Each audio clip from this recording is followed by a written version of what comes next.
విద్యార్థి సంఘం నాయకులో కాదో ఇంతవరకు కూడా క్లారిటీ లేదు. కానీ విద్యార్థి సంఘం పేరుతోటి మహా న్యూస్ ఛానల్ మీదకి వచ్చి ఒక విధ్వంసం సృష్టించిన పరిస్థితి మనం చూసాం.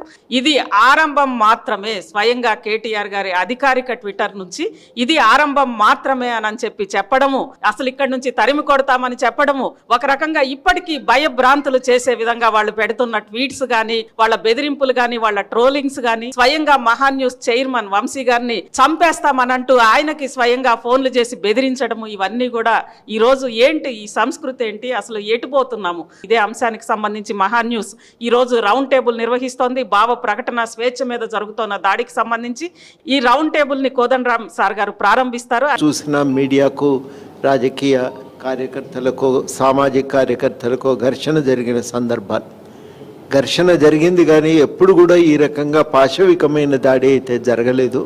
పెద్ద పెద్ద గ్రానైట్ రాళ్లతో కార్లను, అద్దాలను పగలగొట్టడమే కాదు, డోరు పగలగొట్టుకొని లోపలికి వచ్చి అటు తర్వాత కింద భాగంలో ఉన్న మొత్తం అక్కడ ఫర్నిచర్ని, అద్దాలను ధ్వంసం చేసి ఆ తర్వాత వాళ్ళు పైకి రావటం జరిగింది. ఆ అదృష్టం కొద్దీ దానికి తాళం వేసి ఉండటంతో లోపలికి రాలేకపోయారు. కానీ లోపలికి వచ్చి ఉంటే అక్కడ సిబ్బందికి గాయాలయ్యేవి. చాలా ఎక్కువ మంది మహిళలే ఉన్నారు అక్కడ. ఆ సమయానికి మొత్తం అక్కడ ఈ ఆఫీస్కు సంబంధించిన పనంతా సిస్టమ్ మీద, కంప్యూటర్ల మీద జరుగుతూ ఉంటుంది. అవన్నీ కూడా నాశనం అయ్యేది.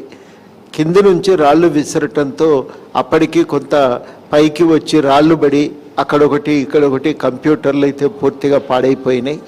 ఈ రకమైన పాశవికమైన దాడి మనం ఇదివరకెన్నడూ కూడా చూడలేదు. దాదాపు ఒక ప్రాణాంతకమైన దాడే ఇది. నిజంగా అది పైకి వచ్చి ఉంటే అక్కడ ఉన్నటువంటి మహిళలకు చాలా తీవ్రమైన గాయాలయ్యాయి. ఇటువంటి సందర్భం మనం ఎన్నడూ చూడలేదు. మీడియా స్వేచ్ఛను కాపాడటంలో హైదరాబాద్ నగరం ఎప్పుడు ముందున్నది. మీడియాకు ఏ రకమైన మీడియాపై దాడి జరిగినా దాన్ని ఖండించింది, మీడియాకు అండగా నిలిచింది హైదరాబాద్ నగరం. ఇవాళ ఈ నగరంలో ఉన్న ప్రతి ఒక్క పౌరుణ్ణి కూడా మేము కోరేది, ఇది చాలా అన్యాయమైన పాశవికమైన దాడి, ప్రాణాలు తీసే ఒక లక్ష్యంతో జరిగినటువంటి దాడి. ఇట్లాంటి దాడిని అందరం కూడా ఖండిద్దాం. ముక్తఖండంతో ఖండించటమే కాదు, స్వేచ్ఛను మనం కాపాడే ప్రయత్నం చేద్దాం. అది మన అందరి బాధ్యతగా స్వీకరిద్దామని ఈ సందర్భంగా విజ్ఞప్తి చేస్తున్నాం. మహేష్ కుమార్ గౌడ్ గారు ఈరోజు మనకి జరిగిన ఈ విధ్వంసానికి సంబంధించి మనకి సంఘీభావం తెలపడానికి వచ్చారు. తెలంగాణ పిసిసి అధ్యక్షులు మహేష్ కుమార్ గౌడ్. పెద్దలు కోదండరామ్ గారు, రోహిన్ రెడ్డి గారు, మీ అందరికి కూడా నమస్కారం. నేను రాత్రి ఈ న్యూస్ విన్న తర్వాత పొద్దున్నే మహా న్యూస్ విజిట్ చేసి అసలు వాస్తవాలు తెలుసుకోవాలని ఇక్కడ రావడం జరిగింది. వచ్చిన తర్వాత ఇక్కడ నుండి పరిస్థితి చూస్తే ఇది చాలా హేయన్న చర్య.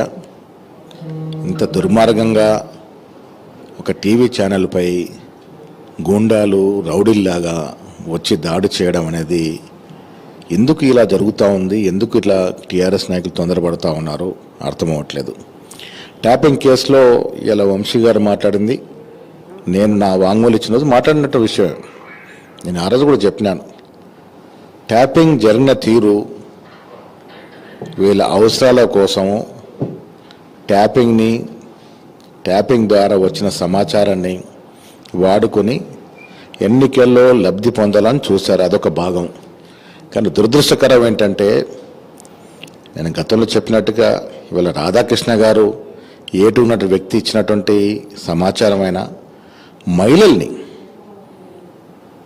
అది విశ్వేశ్వరరెడ్డి కుటుంబం కావచ్చు, రేవంత్ రెడ్డి గారి కుటుంబం కావచ్చు, పట్నం మహేందర్ రెడ్డి గారి కుటుంబం కావచ్చు, మాలాంటి రాజకీయ నాయకులు కావచ్చు, కొంతమంది సినీ తారల యొక్క ఫోన్లు ట్యాపింగ్ కావచ్చు, కొంతమంది జడ్జిల ఫోన్లు ట్యాపింగ్ కావచ్చు, సాక్షాత్తు మహిళా ఐఏఎస్ అధికారుల ఫోన్లు ట్యాపింగ్ కావచ్చు.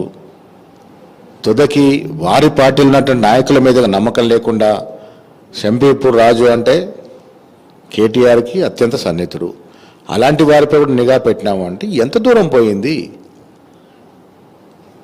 ఇది స్వతంత్ర భారతదేశ చరిత్రలో నాకు తెలిసి ఇంత పెద్ద ట్యాపింగ్ నేరం ఏ రాష్ట్రంలో ఎప్పుడు జరిగి ఉండదు.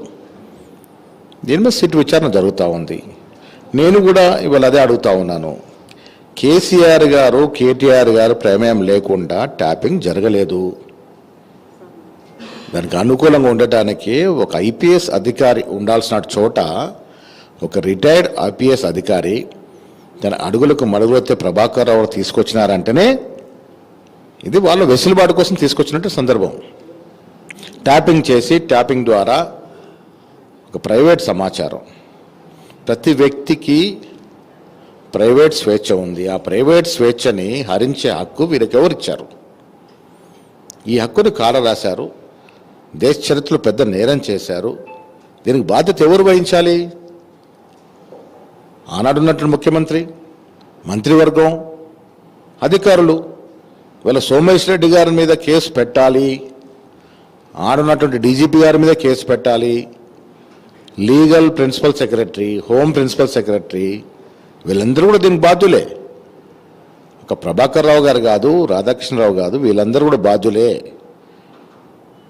మా ముఖ్యమంత్రికి చిత్తశుద్ధి ఉంది కాబట్టి సిట్టేసినారు. నేను ముఖ్యమంత్రి గారిని ఈ వేదిక ద్వారా అడుగుతా ఉన్నాను, ఎప్పుడైతే పెద్ద పెద్ద అధికారులు దీనికి బాధ్యత వహించినారో ప్రతి 3 నెలలకు ఒకసారి చీఫ్ సెక్రటరీ గారు రివ్యూ చేయాలి. ట్యాపింగ్ వ్యవహారంలో ఏ రకంగా ట్యాపింగ్ జరుగుతుంది, ఎవరెవరి జరుగుతుంది, ఎంతవరకు వచ్చింది, ఎందుకు జరుగుతుంది అనేది సంవత్సరం పొడవునా రివ్యూ చేయలేదంటే ఈ అధికారి కేసీఆర్ అడుగులకు మడుగులు వచ్చినట్టే కదా.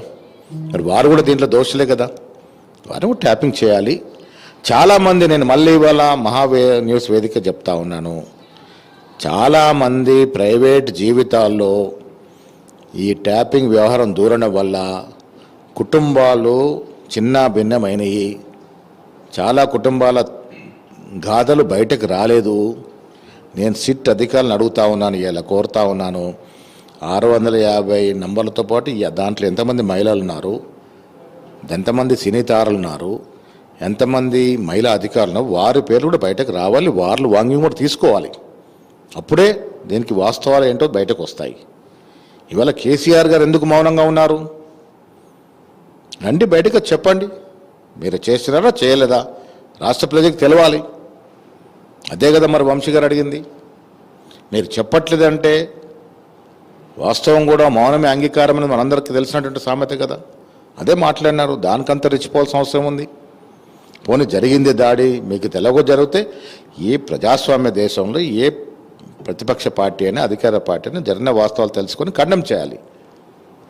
తూతు మందిరం ఖండం చేసి ఇంకా దబాయింపులు బెదిరింపులు పాల్పడతానంటే తెలంగాణ ప్రజలు పిచ్చోళ్ళు కాదు. కేటీఆర్ అహంకార ధోరణి, కేసీఆర్ మౌనం, ఇవన్నీ దేనికి సంకేతం? మీ పాత్ర ఉందనే దానికి సంకేతం. ఇలా రాష్ట్ర ప్రజలకు తెలుసు మీరు ట్యాపింగ్ ద్వారా లబ్ధి పొందినారు, ఎన్నికల్లో లబ్ధి పొందేందుకు ట్యాపింగ్ చేసినారు, దాంతోపాటు కొంతమంది ప్రైవేట్ జీవితాల్లో మీరు దూరినారు. ఇది ఎంతవరకు సమంజసము? ఇది ప్రజలు ఆలోచించుకోవాల్సిన అవసరం ఉంది. నేను న్యూస్ మీద దాడిని తీవ్రంగా ఖండిస్తూ ఉన్నాను. ప్రజాస్వామిక దేశంలో మన రాజ్యాంగం ప్రకారం మనకు పత్రికా స్వేచ్ఛ ఉంది. సరే, మీకు భంగం కలిగే విధంగా మాట్లాడారంటే దానికి మీరు వివరించిన ఫోరం ఉంది. మీకు గాయమై ఉంటే, మీకు నొచ్చుకొని ఉంటే మీరు దాన్ని ఛేదించాల్సిన ఫోరాలు చాలా ఉన్నాయి. కానీ దాడులు కాదు దానికి పరిష్కారం. ఒక పత్రికా ఆఫీస్ మీద దాడి చేసి నేను దాడి సంఘటన చూశాను. రాడ్లు, ఐరన్ రాడ్లు, పెద్ద పెద్ద బండరాళ్ళు, నిజంగా కూడా పైన రూమ్ తెరుచుకుని ఉంటే ఎంతోమంది ఆడపిల్లలు దీంట్లో పనిచేస్తూ ఉన్నారు. వారి పరిస్థితి ఏంటి? వచ్చినటువంటి రౌడీలు తాగి ఉన్నారనే మాట చెప్తా ఉన్నారు. ఇంత నీచ స్థాయికి దిగజాల్సిన అవసరం లేదు. కేటీఆర్ గారు, హరీష్ రావు గారు, మీరు మంత్రులుగా 10 ఏళ్ళు చేశారు, ఒక బాధ్యతమైన పదవిలో ఉన్నారు. మీరు ఎందుకు ఇంత తొందరపడతా ఉన్నారో అర్థం అవ్వట్లేదు. ఇది మంచి పద్ధతి కాదు. ఇప్పటికైనా న్యూస్